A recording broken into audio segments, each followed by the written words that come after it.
Welcome to Wolverine Confidential Podcast. I'm Ryan Zook. And I'm Aaron McMahon.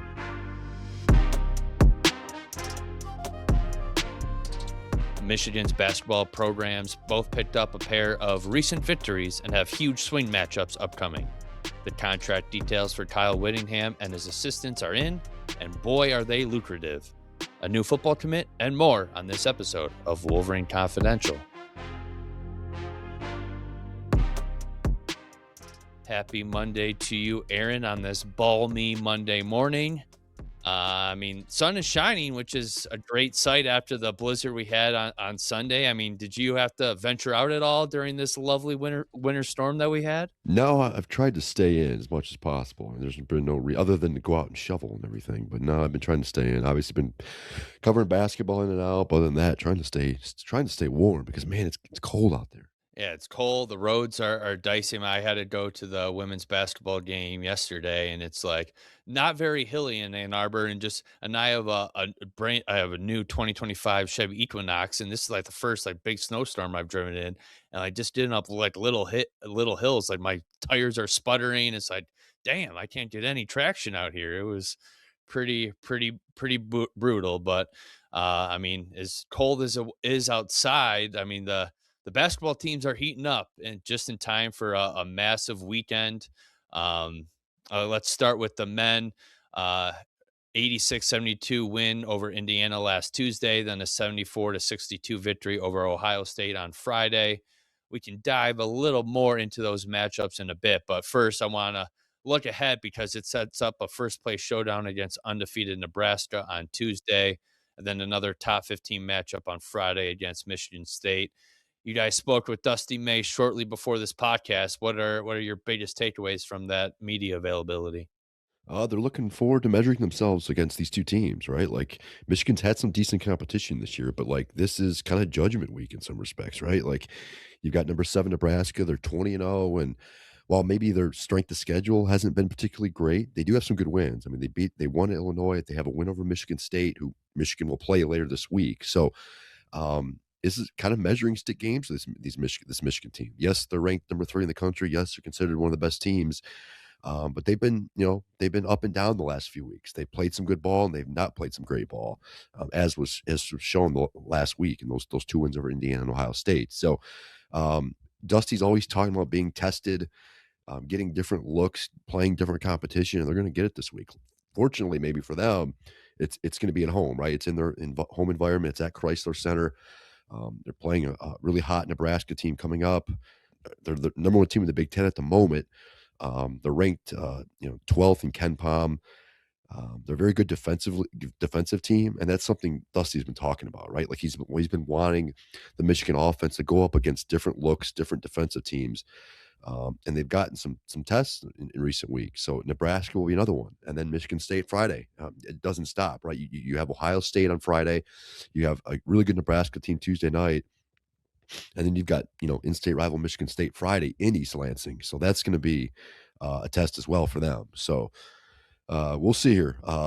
Ideally they want to win both these games. I think that would certainly be great. At worst, you probably at worst want to split here.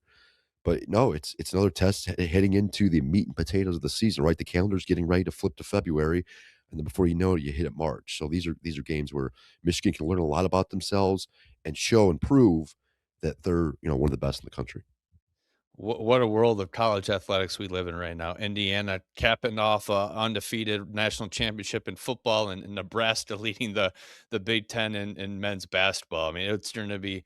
I just haven't really watched much Nebraska basketball in recent years because they've been horrible. They haven't made the tournament or done it. They've been kind of a bottom feeder. So it'll be interesting to see how they look in this type of featured matchup on Tuesday night. I'm sure Chrysler's going to be rocking. Yeah, I have to think it will. And look, credit to Fred Hoiberg, right? The former NBA coach takes a Nebraska job. I think it was 2019, 2020. And people were unsure of whether he was going to have success there in Nebraska, right? Historically, they're not a winning basketball program. It's Nebraska. You were wondering how they were able to recruit. And it's taken Fred a few years, but man, this program's running. They're humming. They have a deep rotation. They play, I think, 7 guys north of 20 minutes. They have, I think, 4 players who average in double figures. They defend the basketball. They defend really well. Um, and they like to slow things down. They're number 204 in Ken Palm in adjusted tempo, so they can slow the ball down. They can't. They have shown times where they can explode and put points on the board as needed. They played some high scoring games. They played some low scoring games. Tempo will be key on Tuesday night. Who dictates it and whether Michigan can play their style of ball. Because if they can, then there's a good shot at winning. But if not, Nebraska may surprise some folks. Now, the one thing to keep an eye on here Tuesday night, I was a little surprised. Odds came out over the weekend for the game, and Michigan's still, again, a double-digit favorite, home favorite to win this game. They've been double-digit home favorites now for a while. Well, they were all last week.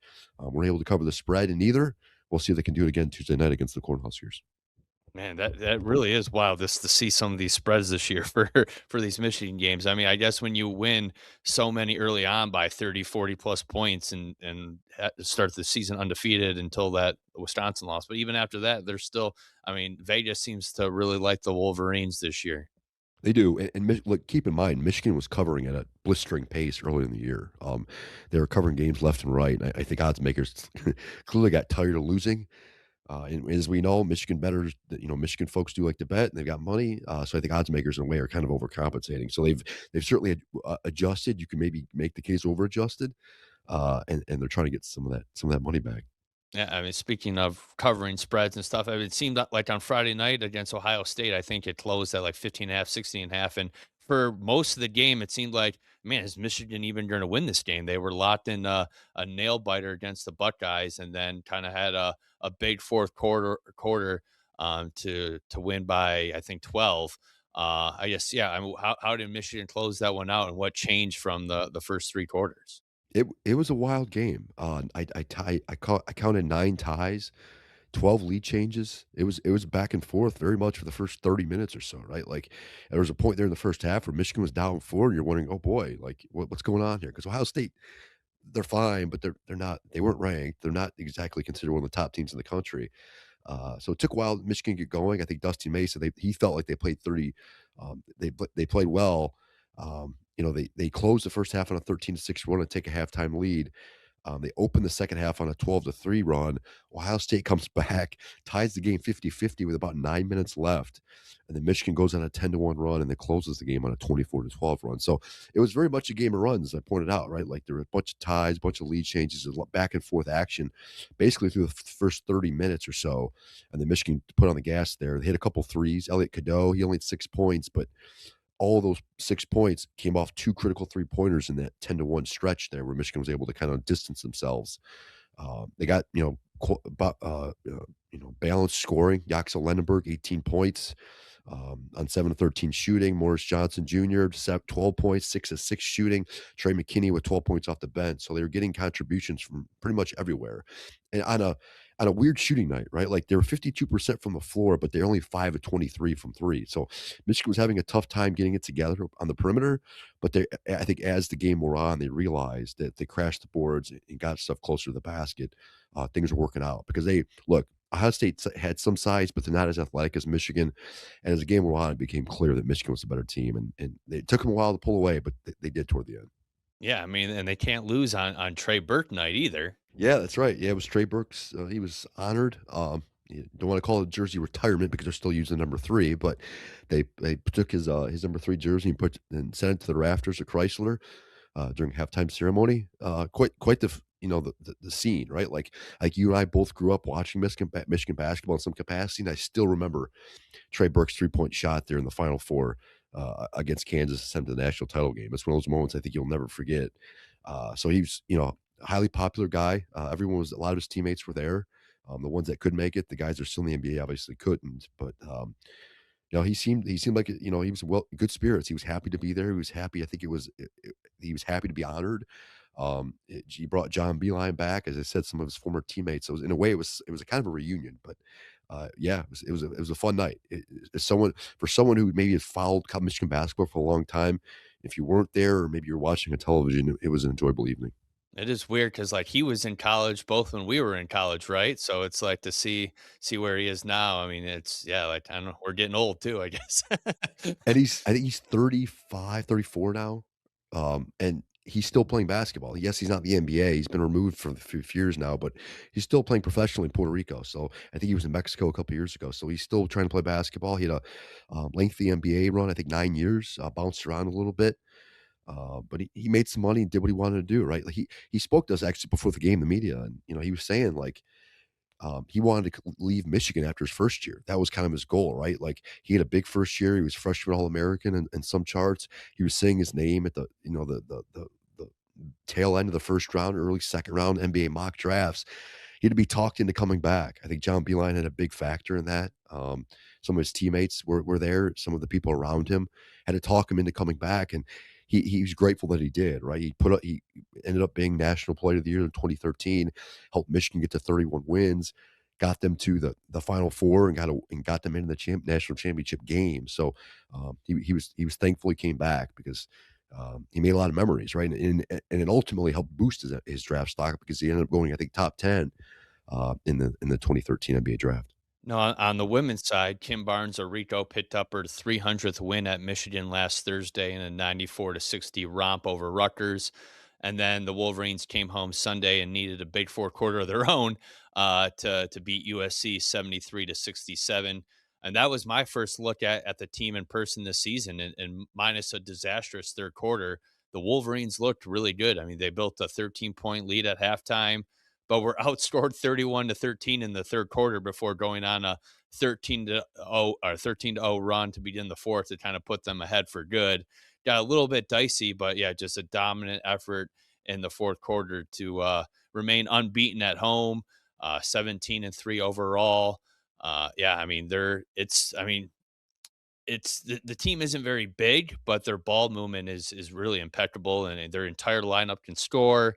KBA was talking about her journey to 300 wins after the game. It's now 301, but I mean, this group has just a chance to do something really special this year in her 14th season.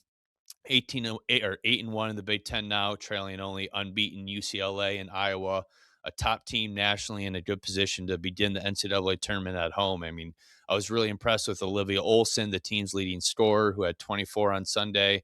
But really, their entire core of three sophomores just had a strong game on both sides of the floor, and they have a really bright future not only this year, but for just their entirety of their careers at Michigan moving forward. Yeah, I mean, they're talented. That was my takeaway, kind of catching them at the tail end of last year, right? They were young, they were talented. You got the feeling that they put things together and just got more experience, another year to play together, that they'd be able to turn a corner. And it certainly looks that way. I haven't had an opportunity to watch a ton of their games this year, but I have caught in a few, and it's usually against high competition, and they've been in almost every game they played. So I'm curious to see how far they go because I do think there's a tournament run in there, not only the Big Ten but the NCAA tournament. It's just a matter of how far they can go because I think that folks have been waiting on Kim Barnes Rico on this Michigan team to like turn a corner and break that glass ceiling, so to speak. And I think this year could be the year.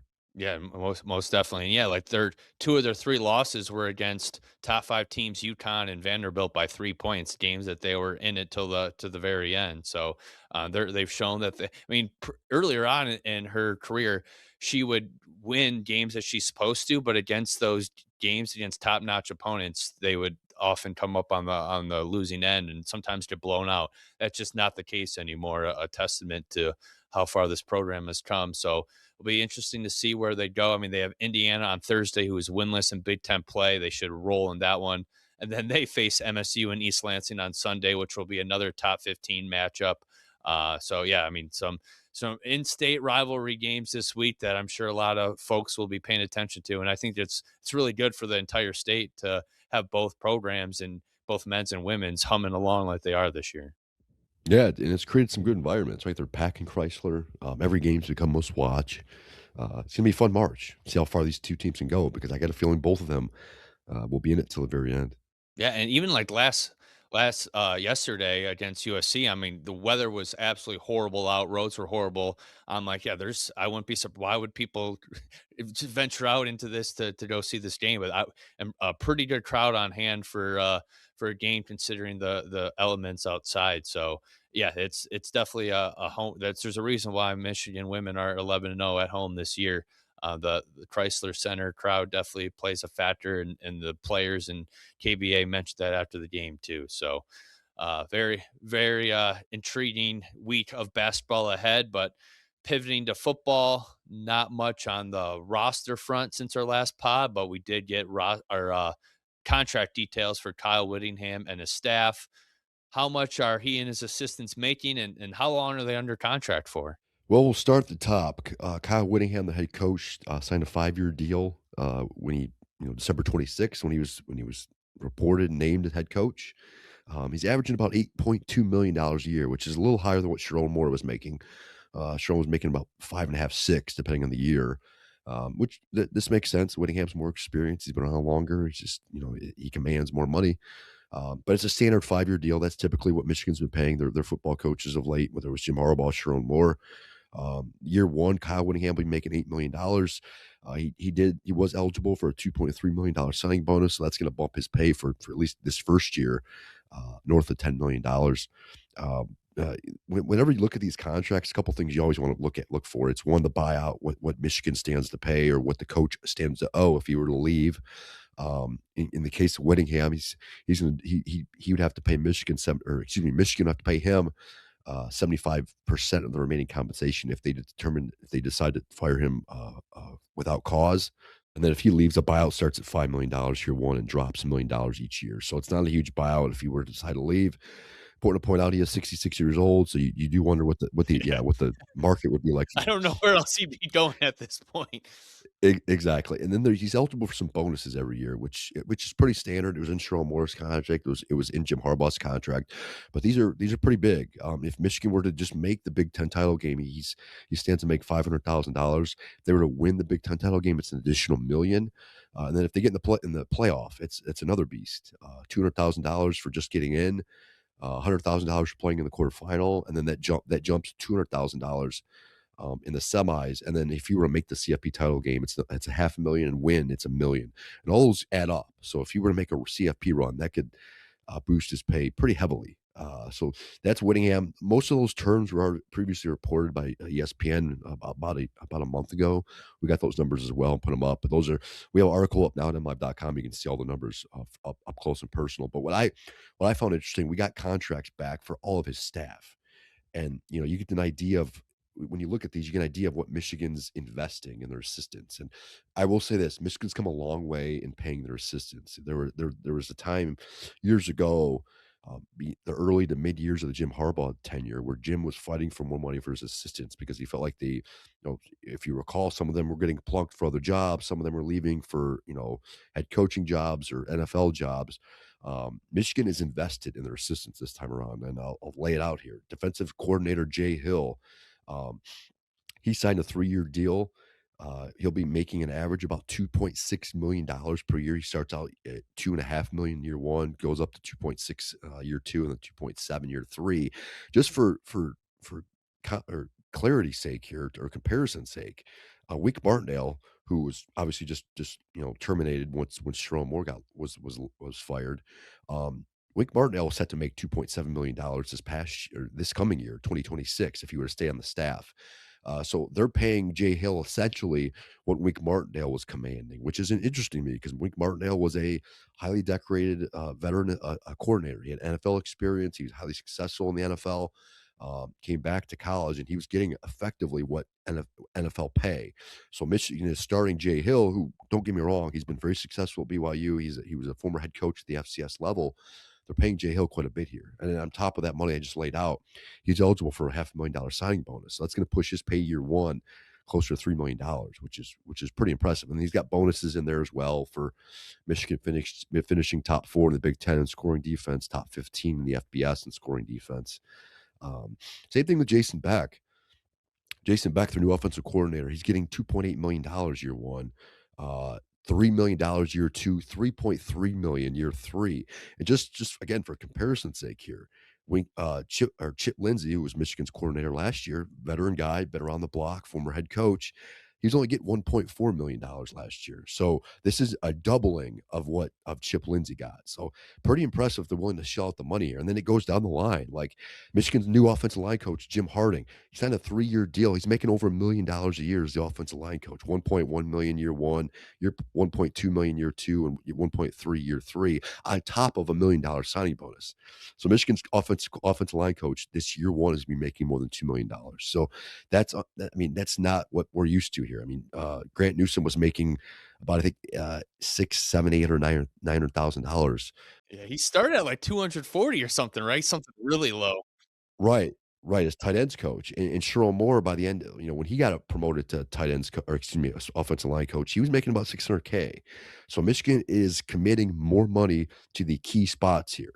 Now some of their lower level guys aren't making as much. Tight ends coach Fred Whittingham's only making 600K. Their wide receivers coach and assistant wide receivers coach are only making about 250 each. So they are pulling money from other spots, but in those key position groups, they're paying a lot. They're paying out quite a bit. Cornerback. I'll give you another example. Cornerbacks coach Jarnero Guilford from BYU, 2-year deal. He's making 700K year one, 750,000 year two, with a signing bonus of 167,000. So they're committing to the key spots where you need production. So we'll see where things go, but it's impressive that Michigan's paying out this much money. And I've got a story up at MLive.com laying out all the money, the figures. You can look at each coach, what they're making, how long they're under contract for. Most of the assistants are under standard 2, sometimes 3-year deals. But yeah, it was interesting to look at the numbers. Yeah, I mean, I read your story. I'm like, I couldn't believe how much the coordinators and Jim Harding were making just because. I mean, Jason Beck, he's been a coordinator at a Power Four school for what, 1 year at Utah last year, and now he's making like $3 million. That just seems like and yeah, like we don't know what's going on between the negotiations and if it's Kyle Whittingham trying to get as much for his guys, but like that's Michigan's handing out a pretty penny for their coordinators and some of their assistants, which I knew it would be a decent amount, but I don't know about you. I was shocked to see just how high it went. I was a little surprised, yeah, just based on, I thought they were paying Wink Martindale a lot of money. Chip Lindsey was getting paid a decent amount, and to see those numbers either on par, or in some case with Chip, the OC, Jason Beck, being doubled, it's pretty impressive, and you do wonder, right? Like, maybe more money was offered to, and I haven't heard anything or haven't asked about it, but you gotta wonder, maybe Whittingham was offered more money, and decided to get shelf some of that more to his assistants. We don't know, but it's no doubt. There's no doubt about it. They're committed to some of these assistants for a good chunk of dollars here. Do we know how much they made at BYU and Utah last year, respectively, or? I haven't seen those numbers. I don't. I can't tell you. Has to be a huge raise, so you would think, so good no, good for them. I mean, yeah, the Whittingham deal isn't that surprising. You kinda figure they would pay him more than Sharon just because, yeah, Sharon was a first-time head coach, and, well, I guess maybe another thing too is because Sharon was fired with cause, maybe that's saving Michigan a little bit more more money, and they're able to, yeah, it's not like Penn State or some of the other schools that have to pay massive buyouts for firing their coaches. It's they basically have a clean slate to use that money elsewhere, and they definitely ponied up to fill out their new staff. Yeah, it's to be commended, right? Like, some schools sometimes go cheap on these deals, and there's a period where Michigan was considered, a cheaper school when it came to paying for coaches and football coaches. It doesn't seem to be the case anymore. They're paying, not only they're paying for the players now, but they're committed to playing for some of the key coaches as well. Speaking of Michigan assistants, there's a few former ones that are going to be in the Super Bowl. The Seattle Seahawks beat the Rams on Sunday, and I mean, just an incredible season for Mike McDonald, the head coach. I mean, he was hired as a first time NFL head coach before the 2024 season, 10-7 in year one, and then just I mean, they have been just amazing all year, just incredible with what a lot of people weren't expecting it. I think between around like 60 to 1 to win the Super Bowl preseason and number one seed in the NFC, dominant defense. I mean, just really strong running game. Jackson Smith and the Jigba is just, I don't know how much you've seen of him this year, but he's probably the best route runner I've seen in a long time. Just incredible. So just and it's not just Mike McDonald too.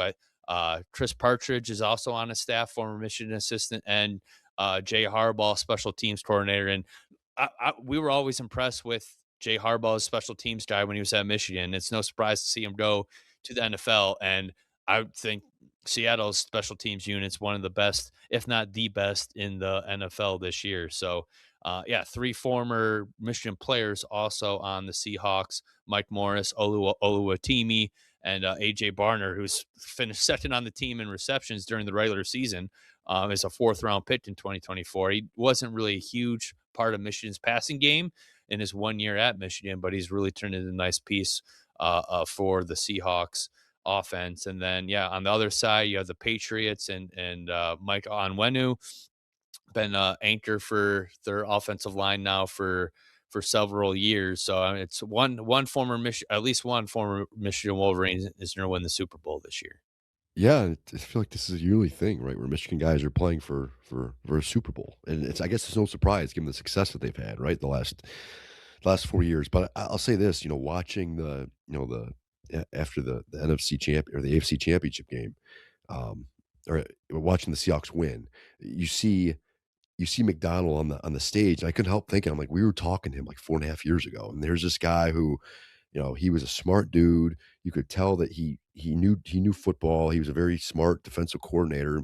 We got him for a little bit, but the fact that he moved on to not only the NFL, but become a head coach at the NFL and to win this quickly in the second year, very impressive. But I'm not surprised. Just his IQ was high, and talking to people around him when he got the Michigan job, it was clear that this was something he always wanted to do, and he was preparing himself to eventually get to this point.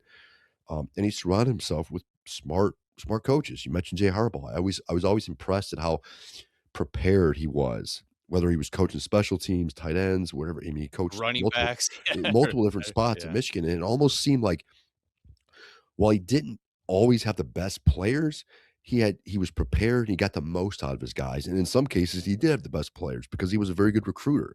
He brought in guys that, he was credited with bringing in, like, Hassan Haskins. He was credited bringing in finding Colston Loveland. Like, there were guys where there were na you could tell he could identify talent and get the most out of them, and it doesn't surprise me at all that Seattle special teams have been very good. So, they're a smart team, they play together well, they have an identity to them.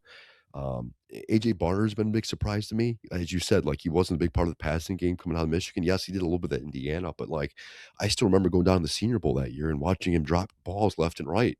And it's like, is this guy gonna work at the next level? And he has. He's been a surprise in some respects. So kudos to the Seahawks, man. I mean, I think I saw that they're the favorite heading for in the Super Bowl at this point, I think 4.5 point favorite. Uh, yeah, so it wouldn't surprise me at all if a couple weeks from now we're talking about the Seahawks winning the Super Bowl. Yeah, I mean, not including Wink Martindale, the previous two defensive coordinators at Michigan are both head coaches. As Jesse Minter also has taken over Baltimore Ravens. No surprise there. Mike McDonald had a history in Baltimore. Jesse Minter with a history in Baltimore, and yeah, now Minter gets to take over Lamar Jackson and the Ravens, and I wouldn't be surprised if he has immediate success there as well. Yeah, another smart defensive mind. He's grown up in the coaching tree, like we talked about. When he was here, his dad was a former college coach. He's been around the block. He's well connected. He's obviously a defensive focused coach, and I would assume he would take over. He's going to take over defensive play calling there, have at least a big say in it there in Baltimore. But I think the key for him is going to be is to be naming an offensive coordinator and developing Lamar Jackson, because if you can unlock that offense and get them going, there's no reason why Baltimore can't be competitive. Last thing before we wrap it up, Michigan did made a little bit of a surprising ad in the 2026 recruiting class last week as well. Ernest Nunley, a three-star defensive back from Anaheim, California. This one kind of came really quickly. He was signed with Cal, backed out of got granted release from his financial aid agreement, and Michigan staff jumped on him quickly. And yeah, he becomes the third defensive back in Michigan's class. I spoke with his high school coach last week as well, and we'll have a story on him this week. Basically didn't have any sort of D1 offers, interest through his first 3 years, transferred to Western High School in Anaheim for his senior year, lit it up, had 5 interceptions, was basically a shutdown defensive back, very versatile, 6 feet tall. So he's really intrigued by his potential. Not ranked very high, ranked outside of the top 1,200 nationally, which is yeah, a low 3 star.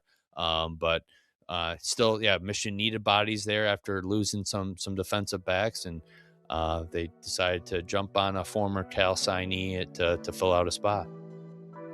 That's all for today's episode. Thanks for listening, and we'll talk to you again soon.